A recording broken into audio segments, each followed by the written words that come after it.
Bom dia, boa tarde, boa noite, a paz do Senhor. Eu sou o Renan. Sou o Rogério. A gente vai falar hoje sobre Efésios 6, versículo 10, 11 e 12.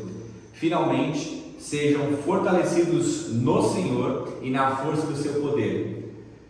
Como? Vistam-se de toda a armadura de Deus para poderem ficar firmes contra as ciladas do diabo, pois a nossa luta não é contra sangue e carne, mas contra os poderes e as autoridades, contra os dominadores deste mundo de trevas e contra as forças espirituais do mal nas regiões celestiais. A armadura é um traço de guerra, é uma característica de guerra, de quem foi chamado, de quem foi regimentado para combater. Tem uma guerra. Paulo ele fala em Timóteo, o soldado que ele se regimenta, ele não olha para trás, ele vai ao combate. Em Efésios ele vai falando desse combater a carne, o inimigo do cristão, né? Que é a carne, Satanás e o mundo. A carne, o diabo e o mundo são nossos inimigos diretos. E lembrando que o mundo em dois, né? Tem dois. Sim. O mundo é o mundo imoral e tem o mundo religioso. Religiosidade e não religiosidade, né? O evangelho não é nenhum dos dois. De um lado, o inimigo, né? De um lado, ele traz a religião como uma metodologia de se achegar a Deus, mas só chega a mais religião através de qualquer outra coisa que não for a Cristo. Tem o nome de Jesus, pode ter o nome de Jesus, mas não é. E também do outro lado a imoralidade, o mundo, o status, a beleza e o dinheiro, né? Que as pessoas correm atrás disso, os aplausos que Jesus Cristo também falou, né? Prazer, ênfase em si mesmo.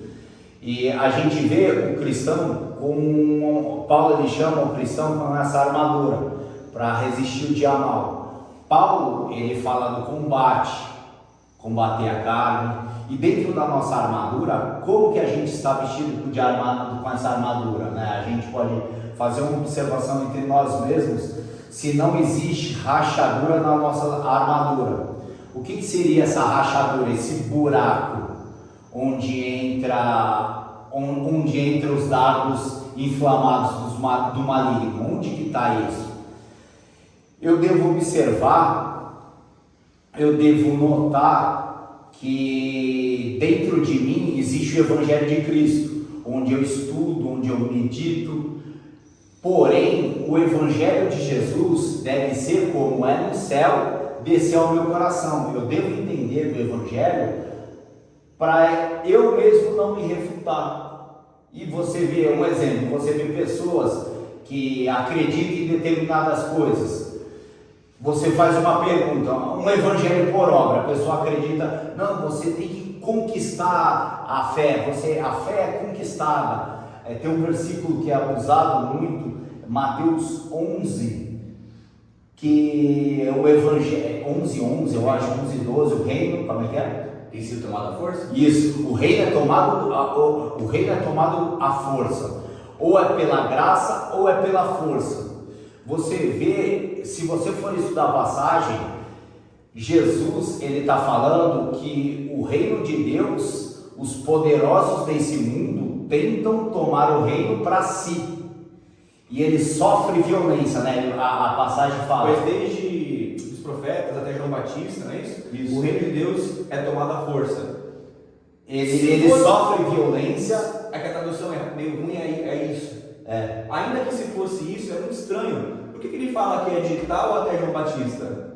Já dentro disso já não faz sentido o que a pessoa está falando. Porque então agora a gente não está depois de João Batista, a gente está depois de João Batista. Então não seria mais a força também. Ainda naquela interpretação errada, estaria errado dentro disso que ela está falando. Mas não é isso ainda que o texto está falando, que era por força, por obra, né? Não é isso. O texto, ele vem falando que o reino de Deus ele está sofrendo violência. E ele está sofrendo violência no nosso tempo até hoje, através das pessoas cobrando para o reino chegar a eles, cobrando, colocando fardos pesados, ó, confessa seu pecado para mim, para eu ter algum poder sobre ti. E é por isso, certo? No próximo vídeo, para quem sabe, no próximo vídeo, confessa seu pecado, porque eu sou seu líder. Você não vai ver essa base na escritura, não é isso que Tiago 5, 16, 17 propõe, não é isso. E ali, o que a gente vê acontecendo? Quando você não entende o evangelho de uma maneira completa, totêmica,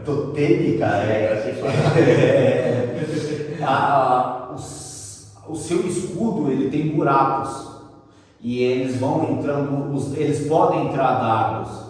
O reino de Deus não é tomado pelos violentos, o reino de Deus é doado graciosamente do céu para nós. Então Jesus Cristo veio, morreu para que nos trazer um relacionamento com Ele. Através desse relacionamento nós fechamos essas brechas, porém com esse relacionamento nós vamos compreendendo quem é Deus, vamos andando, vamos provando como Deus é bom, através do nosso sofrimento com Ele, através de uma provisão divina, quando às vezes não aparecia, quando não aparece a provisão e tudo que eu peço a Deus não aconteça. E aí, se a minha armadura estiver aberta nesse ponto, que eu não entendi ainda essa provação, acaba entrando um dardo maligno em mim. Sim. Porém, Deus está me amando. Aquelas duas perguntas, né? Você acredita que Deus tem todo o poder? Sim. Você acredita que Deus te ama? Sim. Se Deus tem todo o poder e Ele te ama, do que você vai se queixar? A gente pode analisar se você está vivendo uma vida com Deus, sem barganhas, só se apegando a Ele em amor por amor, em ser feliz por ser feliz, ser feliz por andar com Deus. A aprovação sempre vem para te capacitar, te aprovar, né? Romanos 8, 28 fala sobre isso. Tudo coopera para o nosso bem, né? Daqueles que amam a Deus. E o bem é se parecer com Jesus. E aí você vê em Jó também. O diabo é usado ali para tentar Jó e para tirar as coisas, mas Deus permite. E no final, Jó reconhece que foi melhor ele ter passado por tudo aquilo, porque agora ele conhecia o Senhor de andar. E é por isso que o foco da armadura de Deus, quando você vai ver as passagens, a forma que Paulo fala, todas estão ligadas a Isaías, ou um outro profeta que eu não estou lembrando agora, que fala coisas que seria do Messias. O capacete da salvação, né? O cinto da verdade, não é isso? O escudo da fé, tudo isso está ligando-se a Cristo, ao Messias.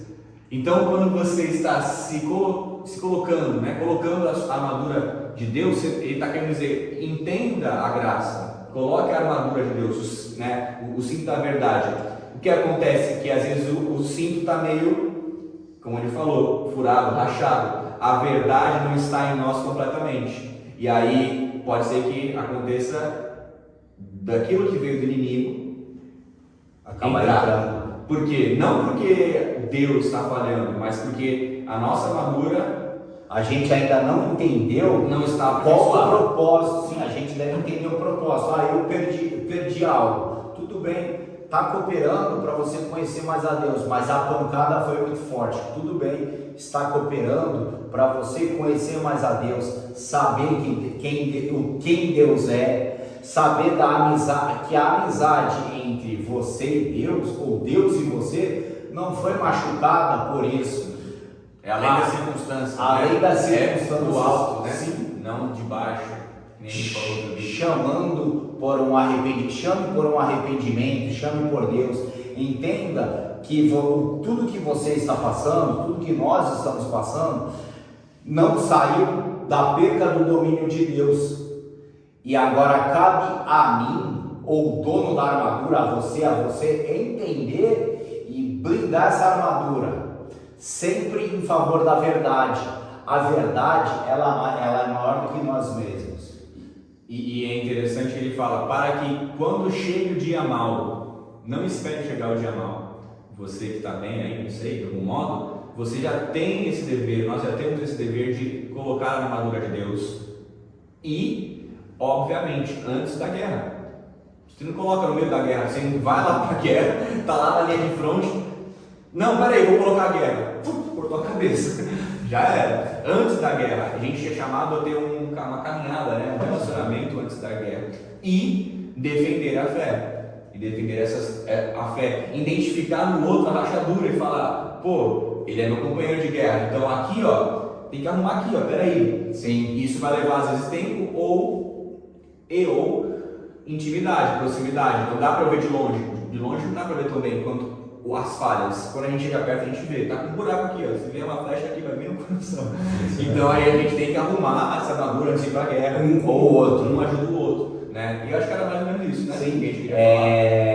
Lembrando que a pessoa que está do seu lado deve ter valor com Deus. Procure boas companhias para o quê? Para essa pessoa ter o poder de te falar algo positivo. Se ela não consegue ver, por isso a prática da exortação, ela vem daí. Exortamos mutuamente o tempo que se chama hoje, Hebreus 3,13. A gente deve exortar a exortação a qualquer tipo de pessoa, ao líder, ao pastor, quer chamar apóstolo, a ovelha. Todo mundo está igualado para receber essa exortação, porque a armadura dele deve ser blindada. E quando ele vai me exortar, eu às vezes me desnudar, né? Tenho que tirar a armadura, e se desnudar, tem pessoas que não entenderam o chamado, então machuca. Mas para quem já entendeu é bênção. Opa, até quando alguém me aponta, eu vejo que é Deus de alguma maneira falando comigo. O inimigo, né? Mesmo inimigo falando, sem problema nenhum, eu vejo que eu devo me consertar nessa área. E quando eu vou tirar essa armadura, me desnudar, ele e eu juntos a favor da verdade, para nós entendermos a verdade. Então, proteja o evangelho que existe dentro de você. Dentro de cada um existe uma visão de Deus. Proteja essa visão com a Escritura. Proteja essa visão de Deus com os irmãos mais santos possível. Com a salvação. Sim, verdade. Com as pessoas mais santas possível do seu lado. Ande, tenha prazer de andar com os santos, aqueles que leem a Bíblia, aqueles que têm prática da justiça. A gente fala muito de confiança e competência, não é isso? Fidelidade e competência, né? Fidelidade, alguém vai ser seu parceiro, né? Não vai te trair, e que ele tenha a competência de fazer tal coisa, né? Ele consiga fazer tal coisa. E quando você pedir uma ajuda, você não vai pedir para qualquer um, você não pede uma ajuda financeira para alguém que mora na rua, não faz muito sentido. Eu não posso ajudar muitas pessoas financeiramente. Mas eu tenho palavra de Deus. Eu não tenho ouro nem prata, mas o que eu tenho eu dou. Isso mesmo. E é isso que a gente queria transmitir hoje. Vista a armadura de Deus antes do dia mal, para que quando chegue o dia mal, cuide dela, né? Cuide da armadura. Isso, você não caia. E uma vez que você vestiu a armadura, cuide dessa armadura e cuide da armadura do seu irmão também. Amém. Amém.